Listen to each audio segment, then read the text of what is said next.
Hey, this is just another dumb ramble here where I try and set up my mic because it's all stupid. Anyway, this is just a bunch of rambling nonsense, but I was thinking about the state of video games, and I remember uh, getting into a conversation when it came to somebody about video games and about the grind, and we both have differing opinions where people are like, oh well, the the the main argument was, well, games always had grind. You just didn't realize it was such and such. But I would argue that, yeah, you're absolutely correct, but it was different in context. It's like if you went to, I guess if you think about it, I guess it's kind of like going to a restaurant and you order a dish with eggs, because eggs is a very versatile form of food. It could be used in baking or an omelet or whatever. Eggs are very universal. And you can have different egg dishes, but they're not all the same. You could have a Western omelet. You can have a sunny side up. You can have over easy and all these other things. And yeah, it's all eggs, but they're all different in how they're prepared. And then when you put them in something else, well, they take a completely new shape. So all games kind of had some level of grind, but the flavors were different, and some of these were completely whatever. So here's an example that I want to give. I remember, I don't want to say recently, but when the new Halo game was out, um, the one that I don't much care for, the one that came out unfinished and stuff like that, which I don't even really want to recognize, but I will admit by saying that the Forge mode looks amazing. But it's only amazing because of the fans, where they did remove like 80% of features and or 90% from the actual game, and Forge mode might just be the thing to save um, this game from becoming irrelevant. So they just gave people the complete freedom to modify it however they want in this mode. So that's going to keep them running. But what I was trying to say is that when it came to Halo, when it came to Call of Duty, uh, this person I knew, he would watch live streams and stuff like that about the game, right? He would watch competitions, people playing the game. And I'm like, oh, well, why are you watching that? And he's like, oh, I'm watching this competition because if you watch it, you unlock this. And I'm like, and I thought that was stupid. Because you're watching other people play the game. And when you watch it for, let's say, a certain amount of time, you unlock little cosmetic items and stuff that you can use in the game because it's linked up to whatever the hell it's linked up to. And he's like, yeah. And the funny thing is that he wasn't even really watching the gameplay. You know what I mean? He wasn't really watching it like, oh, this is Scorpion team, and they're really good because they've been playing for many years, and it wasn't really like it wasn't like watching basketball. You're like, oh, LeBron James, or oh, Brett Favre did this, or hey, this soccer player from so and it wasn't really about that. And while the stream was going on in the oh yeah. I hope the audio didn't freaking clock out. But what? Oh my God, my freaking setup. Anyway, while the stream was going on, he was watching something else. He was texting. He was on social media. He was watching YouTube in another browser. So he's basically on this service, not to really. I'm not saying it's bad or good, but I'm saying you're basically watching someone play a game so you could not watch them play the game or learn any tips or tricks. And you're also, as it's playing, you're doing five or six other things to get things so you can play the game later.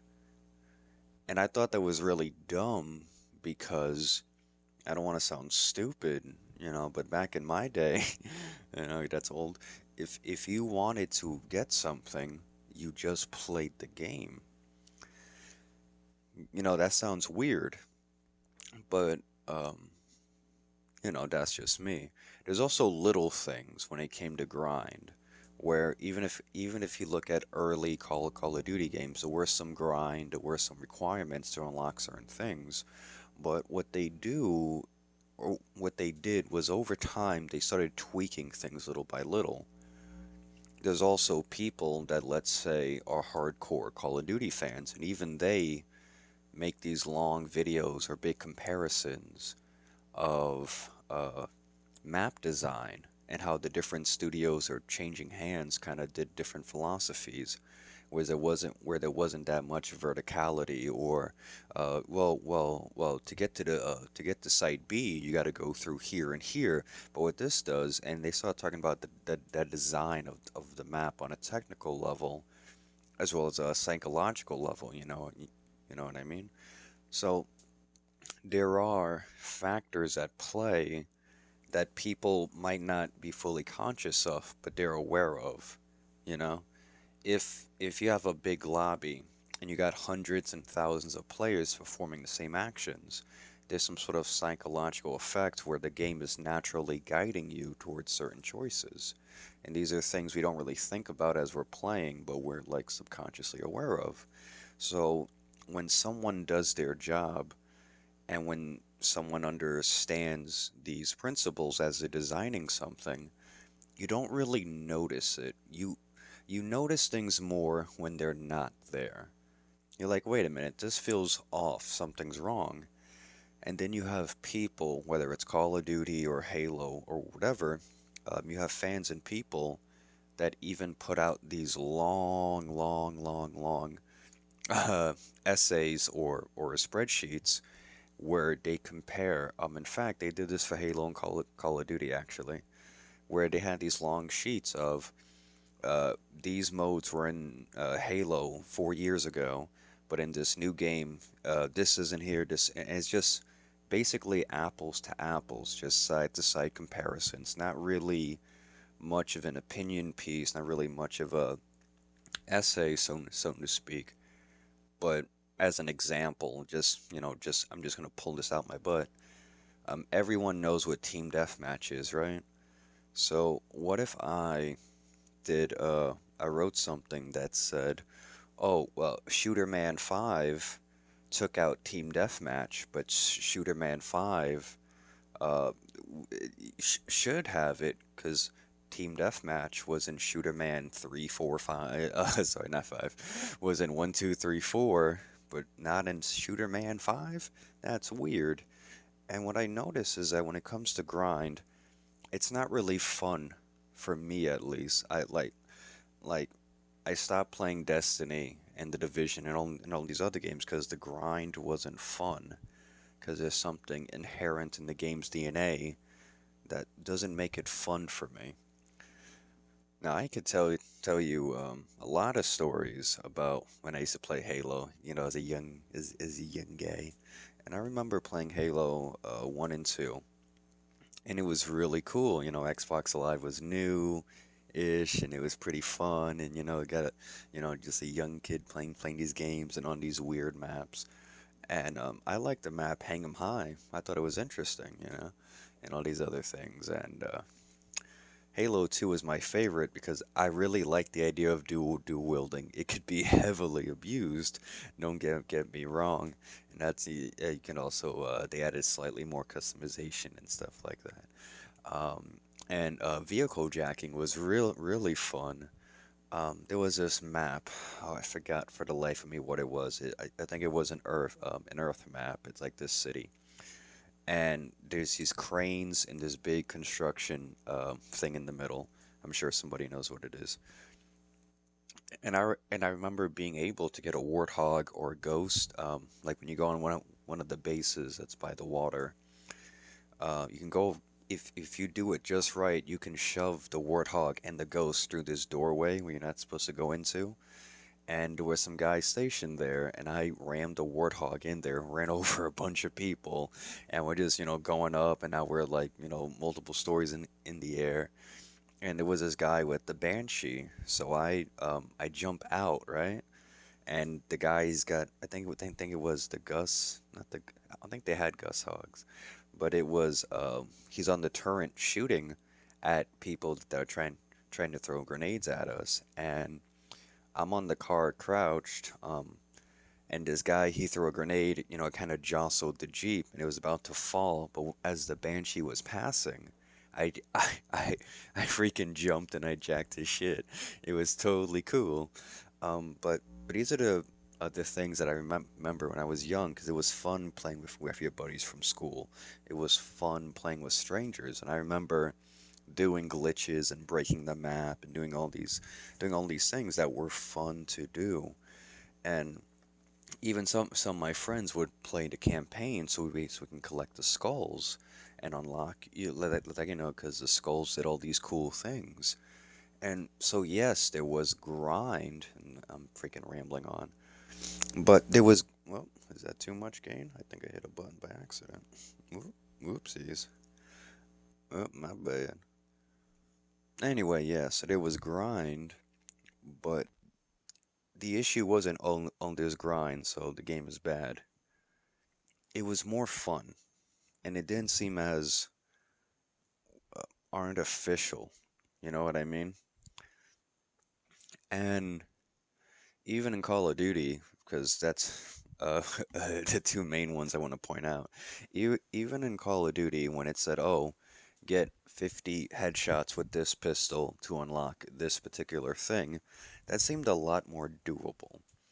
But with the grind nowadays, they have the weekly grind or the whatever they call it, daily missions, weekly missions, monthlies, and all these other things. That was mostly designed during GameStop's, high point when companies started doing. I'm sure nobody remembers this, but when companies started doing um, selling season passes as well as game bundles and stuff like, not really bundles, but it was basically like, here's the standard $60 game, but here's a $70 one, and here's the $80 one. And then companies got really weird where they're like, hey, if they're willing to pay 80 bucks, what if they paid 100?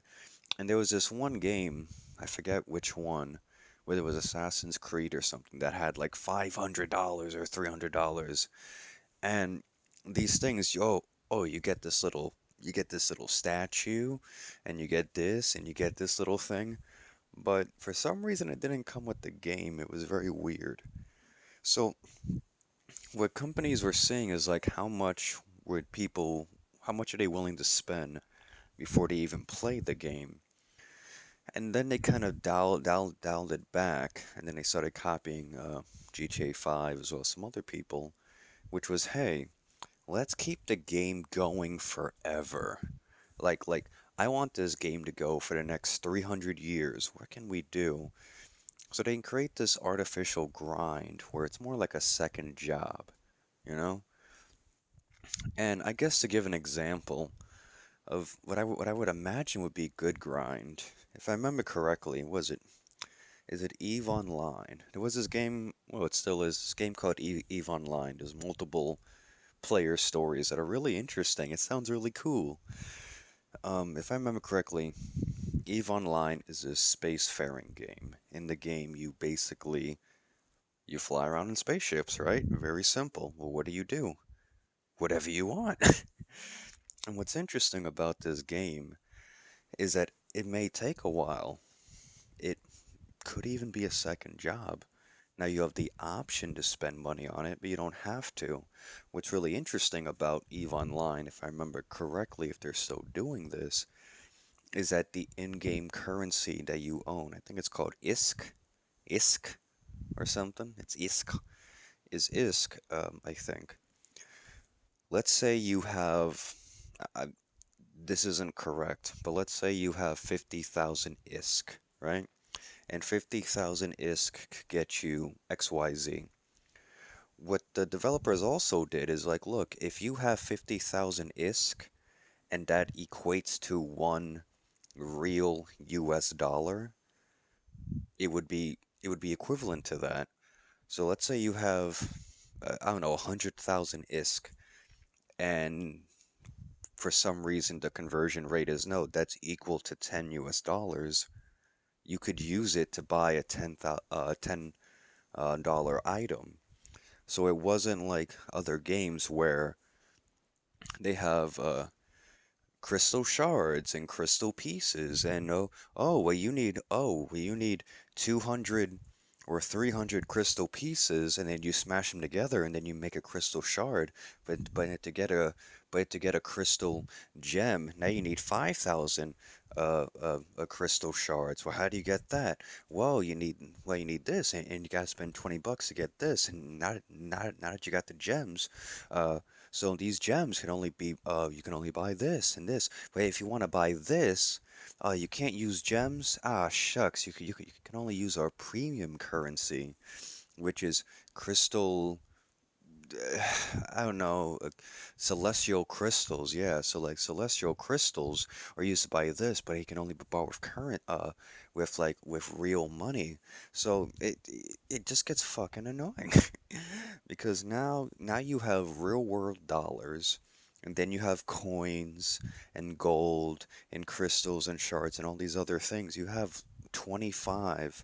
I just pulled that number out my butt, but you have 25 different ways to pay for things in this game. It's weird, and I understand it, because I'm picturing in my head in these mobile games, right?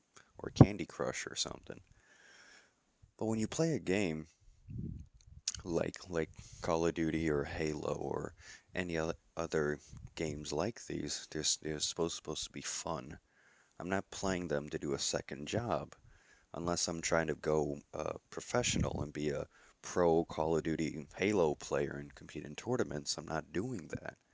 I'm doing it to have fun with my friends. And the thing is, like, I understand the psychology, I really do, and I get the monetary stuff, I get it. But if I could go back to EVE Online for a moment, the thing about EVE that makes the grind fun is the user stories and experience. Now, I tried to play Eve, but I was going to school at the time and working a lot, so I didn't have the time to put in. But my brother did, and some friends I knew were playing it. And what happened is that apparently you could do whatever you want in this game. You have the freedom to do whatever you want. Meaning, if you want to buy a ship to mine ore, well, you're gonna have to sell the ore. Oh, well, but now I want a bigger ship, you know. I want to mine more resources. So you would go buy a bigger mining ship. You know what? Man, I keep getting blasted out of the sky by these pirates, and the pirates are other players. You're like, man, what do I do? Hey, can anyone escort me to this mining site I want to do? I'll pay you 50,000 ISK each or something, right? And he was like, okay, and now you have bodyguards, now you have escorts, and as if you ever look up this game, basically it's like another world where everyone has a job. I mean, they basically have space truckers. Somebody decides to get on the game and they decide to be a space trucker. Some people decide to be miners. Some people decide to form a mining company and join forces to make more money. Some people decide to be pirates and they basically rob people of their resources and ships. Some people decide to be bounty hunters. Some people decide to be, as funny as it sounds, actual lawyers. Like, like it's like a different universe basically. Some people decide to be ship captains that lead armadas or squadrons or something, right? Some people decide to sell things and be like traveling merchants. There's even wars. If you look up EVE Online, I'm pretty sure it's EVE Online. Oh my God, I hope I'm not referencing another game. But it's been years. But basically, there have been multiple wars in the game. These are all made up by other players. There was even spies, and even the universe map or galaxy map, whatever it's technically called, changes over time by who's in control of that territory. Doesn't that sound like fun? I mean, yeah, it's grindy, but when you understand what you're doing, and if you do want to spend money, which you don't, you're not obligated to, let's say you want to spend a few dollars here or there, that's fine. But at the end of the day, once you decide what you want to be and what you want to do, you could literally live this fantasy of being part of this mercenary guild where someone's like, hey, this player has been robbing people out in the neutral Badland zone. I need you to find them and take them out. Isn't that cool? You basically pick out your ship from from the docks. You tell your buddies, "Hey, we have a job. We're gonna go blow this guy out the sky." You know what I mean? Just look it up. It's really cool. Look up these player stories. One of them involved a war where this guy was a spy for 2 years. For two real life people years, this guy was involved in this conflict in the game, and he went behind enemy lines. He was a spy, became buddies with the commander, and stole all of their ships and their flagship, the big bad blow up everything ship. He stole it from them. It's really interesting. Now, doesn't that sound more fun and more intriguing and more intricate than just you gotta buy 5 shadow gems, and to get 5 shadow gems, you gotta buy a phylactery, but a phylactery it costs 15 US dollars, and if you want to get the phylactery, you can only use it a one-time use. In order to process the shadow gems, you can get celestial ore, and so you know what I mean. That sounds stupid, man. It's stupid. And so when somebody is talking about grind in a game, I'm not upset with the grind. I'm upset if it's not fun. Look at Anthem. Look at the division of the division.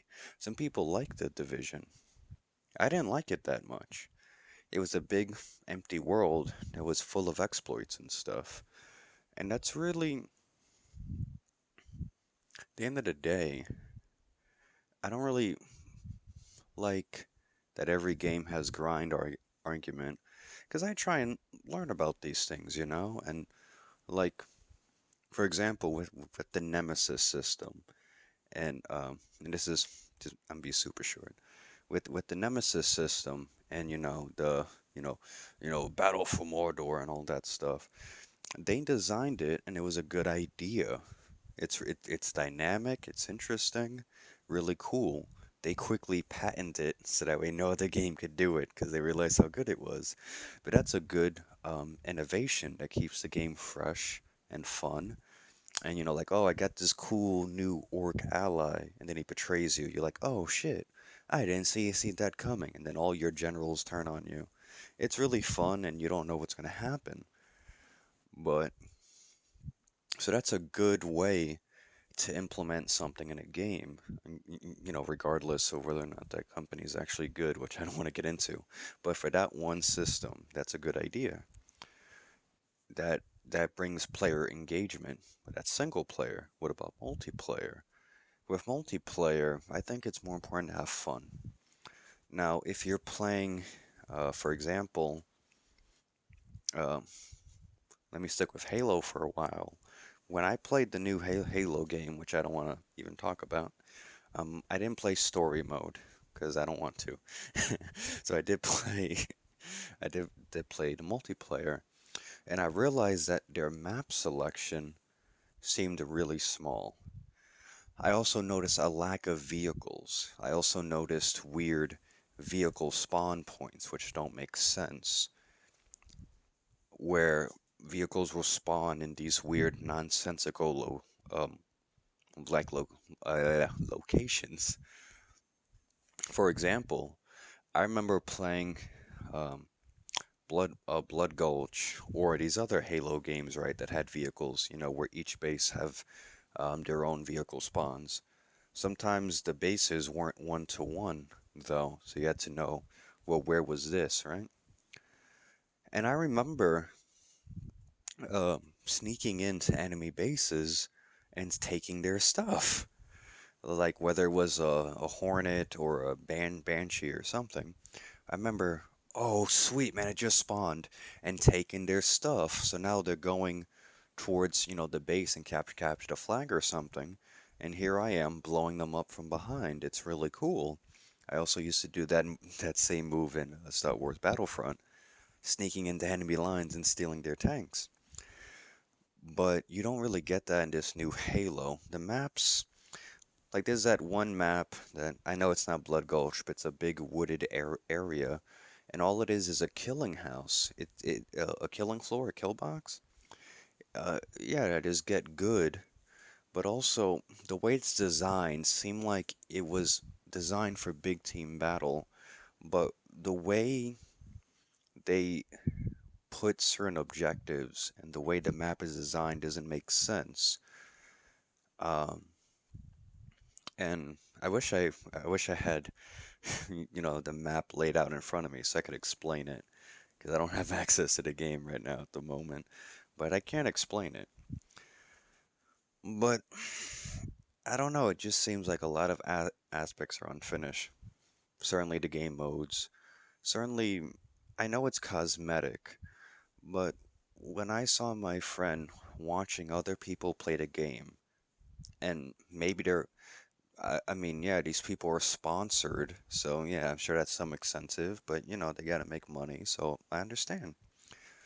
But also, if they're watching other people who are sponsored, who may genuinely be having fun with the game, you're watching them play for hours to unlock something in the game for yourself, but then you're not watching them play, you're doing all these other things. And I feel like a lot of people that watch those streams or were watching these streams are the same way. They're like on their phone, they're texting their girl, they're watching a movie, they're not there, you know, um, to really watch them. They're there for the free stuff. And then by then, they're getting views as well.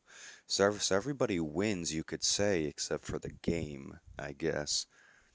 Because I mentioned that, and somebody mentioned, well, it doesn't really matter because if they're getting views and if people are just getting free stuff, who cares? Because that's more eyes towards the game. And I said, yeah, I guess, but none of this is going to be put back into the game. If it wasn't for Forge mode, which arguably looks absolutely beautiful, the game would be dead. I've seen people redesign Andy's room in Forge mode, like from Toy Story. I've seen people make horror maps in this Forge mode. It looks really cool. I'm not discounting that. But you can't just say Forge will fix everything. One last thing I want to put out is like when they release a game on Steam or something, there's all these modding websites and they fix the game. Like look at Bethesda. And I've had people mention this that when it comes to Bethesda games or like Skyrim or something, well, Skyrim especially and Fallout and stuff, is that they're not really games, they're game engines. So everybody loves New Vegas, but the other games, eh. But these games are really your own thing, you know what I'm saying?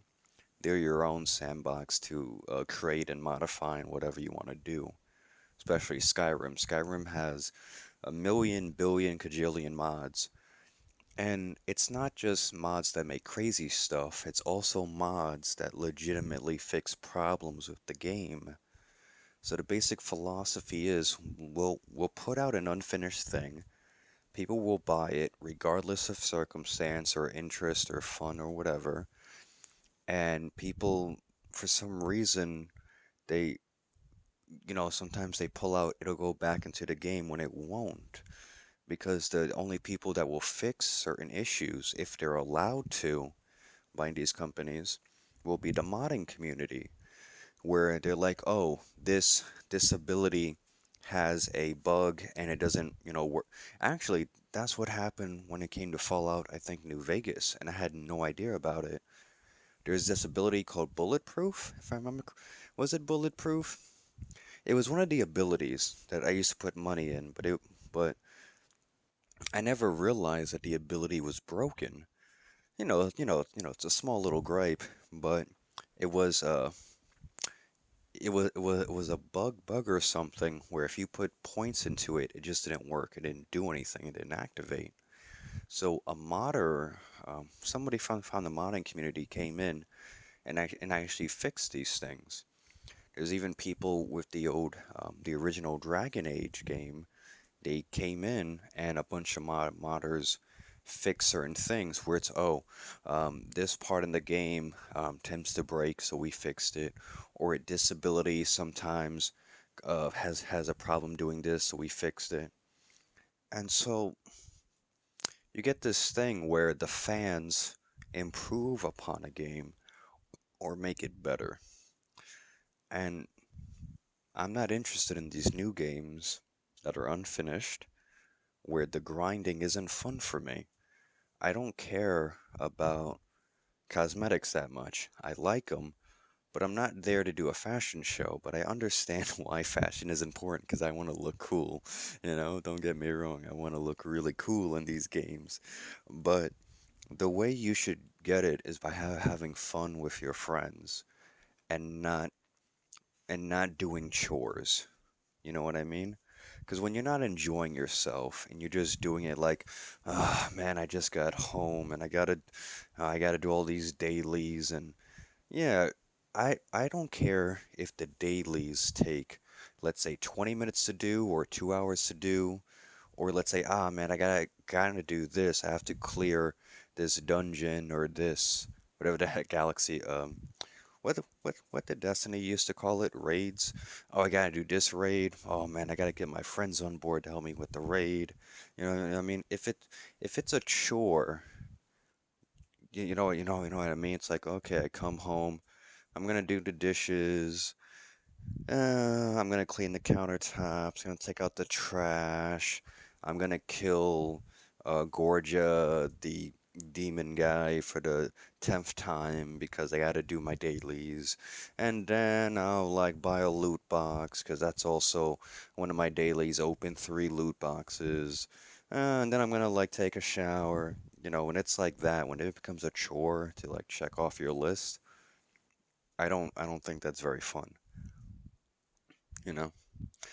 And I do have stories of me having a blast playing with my friends when I was younger and playing certain games and having a good time. It's basically like what YouTubers do. You know what I mean?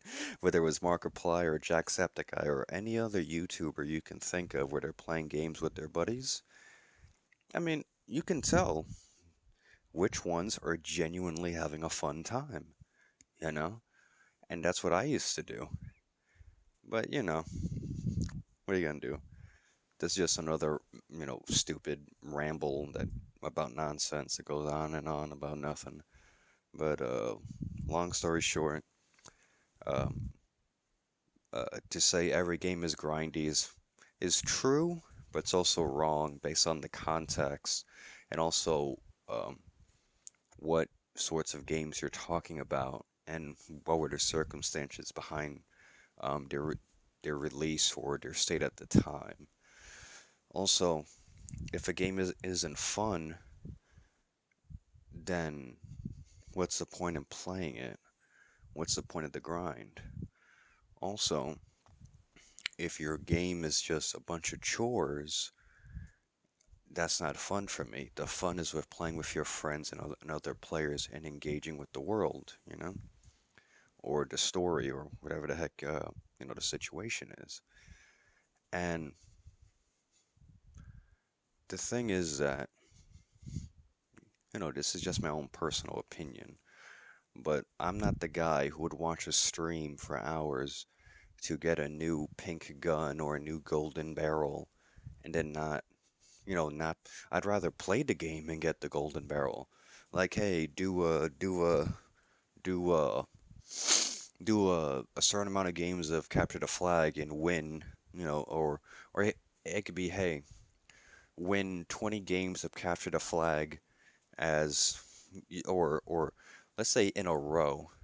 That would be a pain in the ass, to be honest, though.